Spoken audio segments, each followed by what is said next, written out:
So it's important for kids of color or just even adults of color to see their reflection.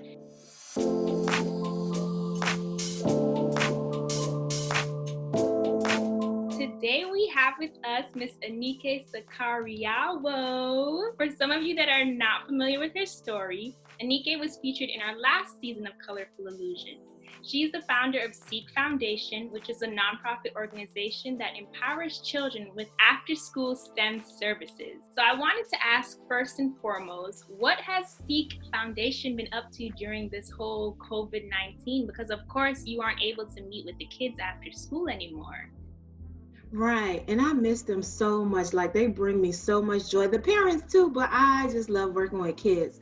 So during this pandemic, of course, we had to transition to providing service virtually, but it wasn't an easy task. We came up with STEM Wednesdays virtually on Instagram where you can do science activities using items around the house. And then we also pre-record with Colorful Illusions, thank you.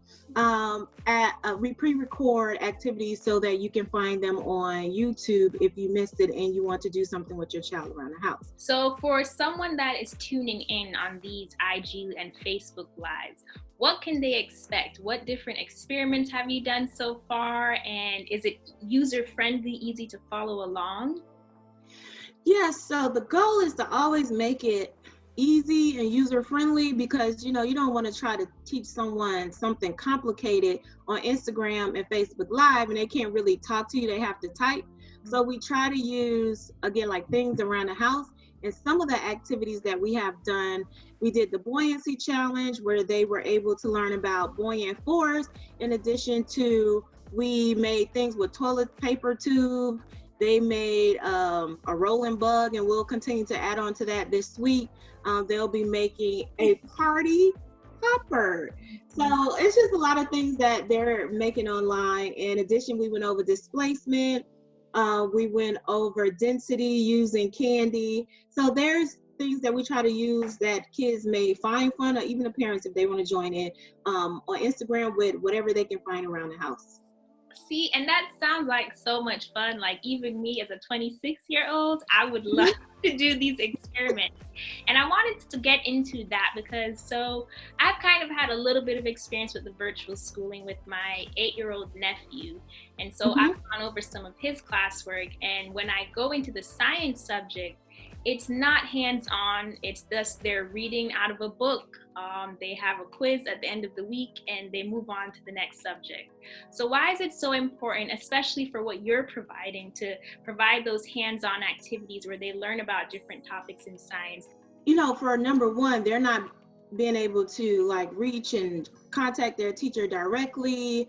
And then when they're just sitting home, just reading questions out of a book to answer questions, you're not really getting that hands-on experience that will stick with you forever. Like we can read something today and forget about it tomorrow. But if you read something and you're actually doing an activity, of course you'll remember that experience. Most people remember that experience. So our goal is always to talk less, hands-on more, and hopefully the kids will be able to answer questions based on the experience that we have. And based on our experience, kids are able to produce the vocabulary and tie it into an experience and how it applies to everyday life.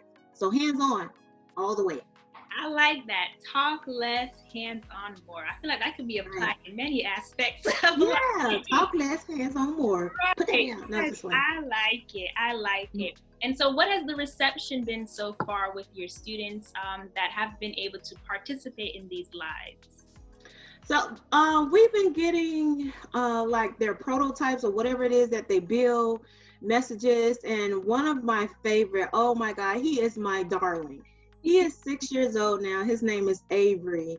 And he wanted to join STEAM-tastic Saturdays, I think almost 2 years ago, but he was 4, so he couldn't do it at the time. Mm-hmm. And so now he's building all this stuff. And of course, kudos to his mom because she is exposing him and doing everything with him. And he has his own Instagram page, And he do these YouTube videos called Quarantine Science with Avery. Hi, welcome back to another quarantine science experiment. Yes, and right, like he did an experiment with magic milk to talk about molecules.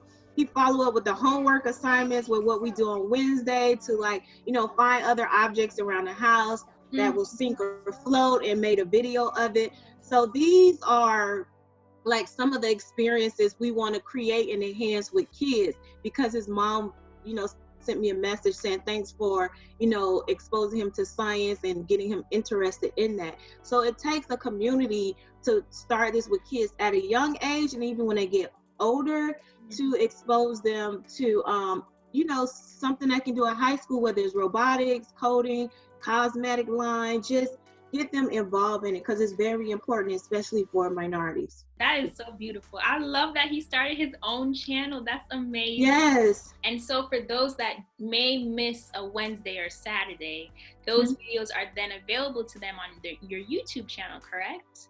Correct. If you miss a Wednesday or Saturday, you can go to our YouTube channel, which is S.E.E.K Foundation, capital S-E.E.K, capital F Foundation.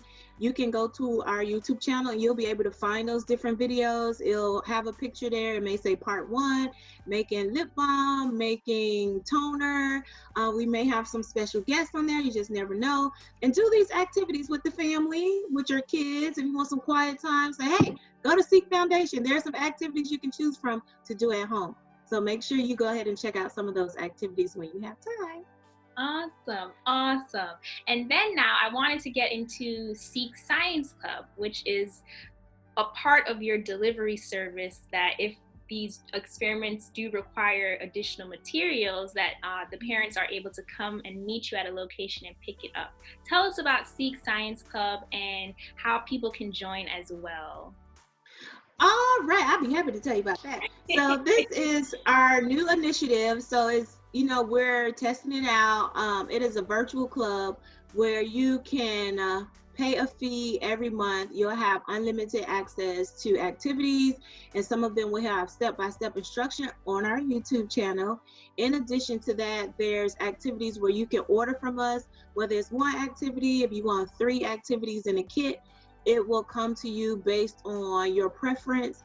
And if you do not want to deliver it to your home personally, we have pickup locations where you can just drive through, pick up the materials, and go on with your happy life, including STEM. And it'll be a fee for different, I guess you can say different packages, but it starts out at $39 a month.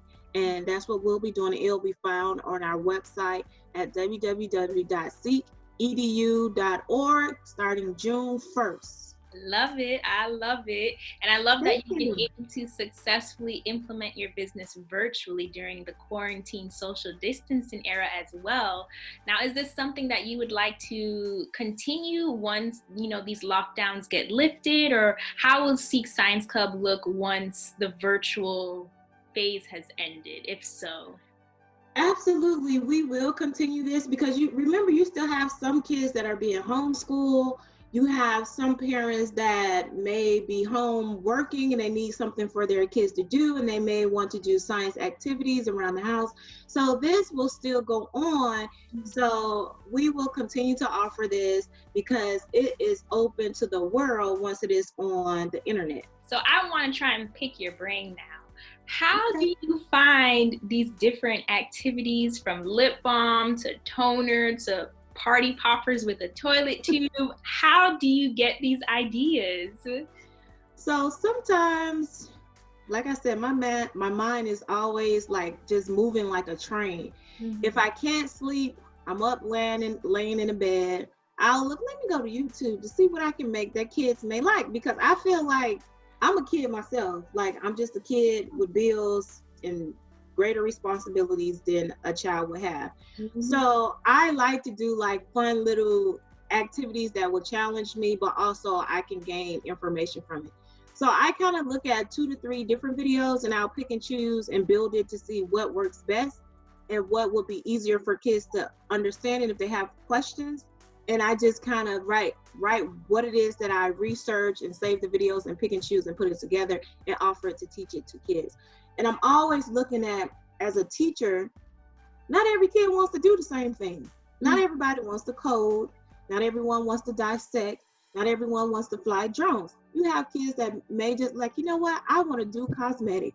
I want to learn how to make toner, my own lotion. I don't care about coding. And then you have kids like, oh my God, I want to build a video game, or I want to dissect a dogfish. So I'm always looking at different ways to engage kids in science. And I was looking at YouTube myself, looking at different science experiments that they have offering from different channels. And I noticed that I didn't really see Black scientists or Black teachers doing these videos, conducting these videos. So how important is it also to be a Black woman and conducting these videos and to kind of create that space for children of color? I would say it's extremely important.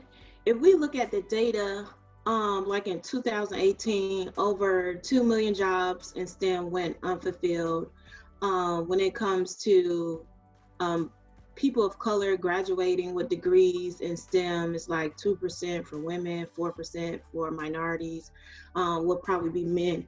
And so I think that it helps break the stereotype of like what I've seen growing up. I always say this, of an old white man in a science coat doing science activities. So it's important for kids of color, or just even adults of color, to see their reflection, and it gives them hope, like, oh my God, I can do this. Even though it seems really hard, we just want to get kids involved in science, especially at an early age. Yes, I agree with you 100%. And I think especially now that you have entered the whole social media sphere, and you know, kids these age are always on their phones, they're always on YouTube and things like that. So it's very good, and I'm very happy that you'll be stepping into that. You'll be filling the gap that needed to be filled of representation. And now I wanted to talk about your summer camps that are coming up, because I'm sure that's changed during this whole COVID era. It's not going to be in person, but virtual now, summer camps? Yes, we have quite a few contracts for summer camp. And so our process is that we will, provide the materials to the partners, and they will probably have the parents come pick up the materials at a site, which we recommended to them. If they're in Doral, then they can pick up the site at the school that they would normally have the camps at. And so with these virtual sessions, they will be learning different activities, or what can they expect from these virtual summer camps? So the virtual summer camps, they will definitely be doing hands-on activities, and we would do stuff around the house. Everything will be labeled for them, and then they will go through the instruction through the virtual classroom with their teachers. So we have it mapped out. Again, we've been doing it for the past, month with two of our partners, and we're just replicating it on a larger scale. Okay, I'm looking forward to it. I can't wait to see it. Me too. I'm like, oh Lord Jesus, take the wheel, but I'm happy. Thank you.